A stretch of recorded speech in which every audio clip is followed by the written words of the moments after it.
ছেড়েছেন লেক গার্ডেন্সের বাড়ি, শুধু সোশ্যাল মিডিয়া নয়, জীবন থেকেও যিশুকে মুছলেন নীলাঞ্জনা।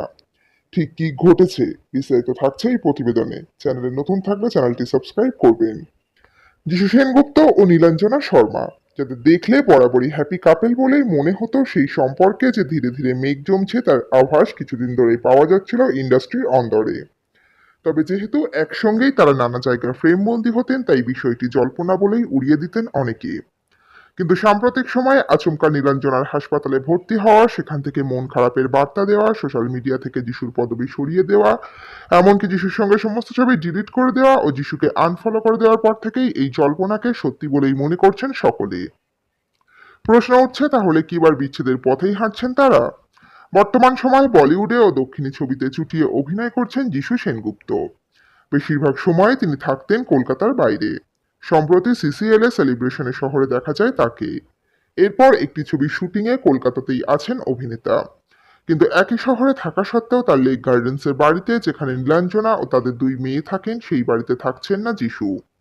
কি কারণে এই দূরত্ব? শোনা যাচ্ছে নিজের ম্যানেজারের সঙ্গে নাকি সম্পর্কে জড়িয়েছেন অভিনেতা।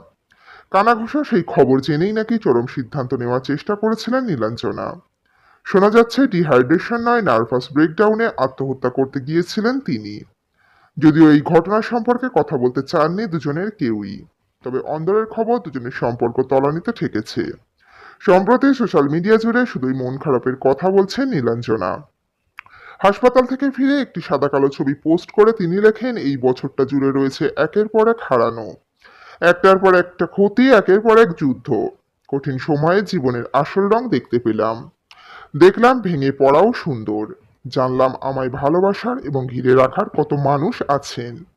আমার জীবনের শক্তির স্তম্ভ, হৃদস্পন্দন হলো সারা, যারা এবং চন্দনা। তোমাদের ভালোবাসি। যারা যোগাযোগ করার চেষ্টা করেছিলেন তাদেরকে অসংখ্য ধন্যবাদ। এই কঠিন সময় পেরিয়ে ফিরে আসার জন্য একটু সময় নিচ্ছি।